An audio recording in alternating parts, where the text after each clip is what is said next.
materi pembelajaran fikih dengan materi mahkum fi dan mahkum alaih.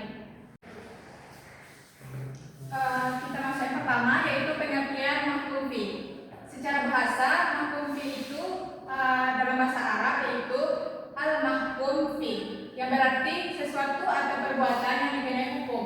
Adapun secara istilah, mahkum fi adalah perbuatan manusia yang menjadi objek sasaran hukum syariat. Jadi, mahkum fi itu adalah segala sesuatu perbuatan manusia yang dikenai hukum. Jadi kita masuk yang kedua, yaitu syarat mahkum fi.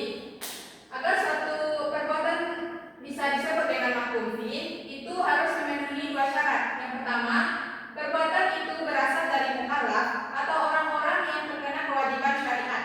Yang kedua, perbuatan itu memiliki dampak hukum seperti wajib, sah, haram, sah, dan batal. Jadi yang selanjutnya kita masuk kepada bagian mahkum fi. Secara umum mahkum fi itu terbagi menjadi dua. Yang pertama, mahkum fi yang berkaitan dengan hukum taklifi, yaitu perbuatan yang dikenai hukum. Ada 5. Coba nama ibu, siapa yang tahu kelima hukum itu? Silakan menjawab relatif. Ibu, yang pertama hukumnya itu wajib, contohnya itu sholat. Yang kedua hukumnya itu haram, contohnya itu mencuri. Yang ketiga yaitu sunnah, yaitu seperti sholat duha. Yang keempat yaitu makruh, seperti membasuh gigi di bulan puasa. Dan yang kelima yaitu mubah, contohnya itu seperti berterapi. Nah, jadi yang dibilang Ananda Latif tadi benar. Itu merupakan 5 hukum yang mahkum fi yang berkaitan dengan hukum taklifi. Kita masuk yang kedua, yaitu mahkum fi yang berkaitan dengan hukum wali atau merupakan perbuatan yang dikenai hukum, syarat, sebab, sah, batal, dan lain-lain. Jadi hukum syarat, ketika kita ingin melaksanakan suatu ibadah, maka syaratnya adalah berwudu. Yang kedua, hukum sebab. Untuk hukum sebab ini merupakan ketika terbenamnya matahari itu menandakan penyebab bahwa kita harus menjalankan sholat maghrib. Yang selanjutnya, sah dan batalnya bahwa suatu ibadah itu tergantung kepada Allah.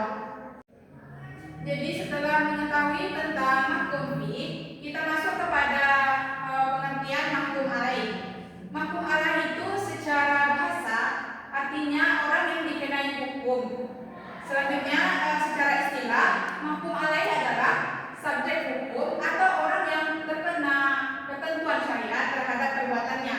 Jadi mahkum alaih itu adalah orang-orang yang terkena hukum dalam perbuatannya. Setelah mengetahui apa itu mahkum alaih, kita masuk kepada syarat-syarat mahkum alaih. Anak-anak ibu, apakah ada yang tahu apa saja syarat-syarat mahkum alaih?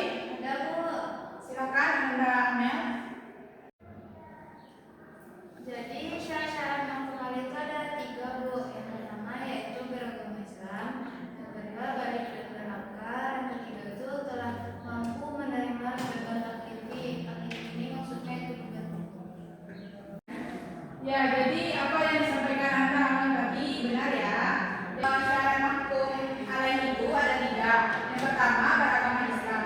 Apabila seseorang beragama Islam, maka dia termasuk kepada mahkum alaih. Yang kedua, balik dan berakal, di mana seseorang itu dapat membedakan mana yang baik dan buruk. Dan yang ketiga, yaitu telah mampu menerima beban taklif atau beban hukum, di mana jika seseorang itu sudah beranjak dewasa, maka dia dapat dikenai taklif atau beban hukum.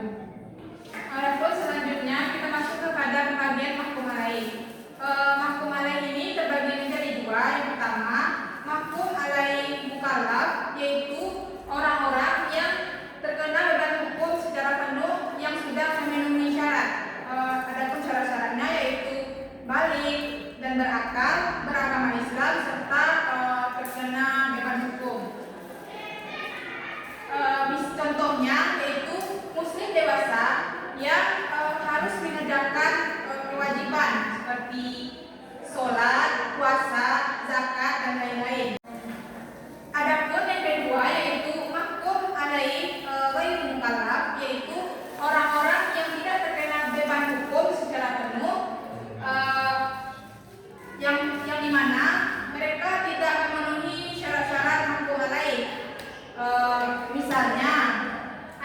kecil, orang gila, orang tidur, dan orang kafir.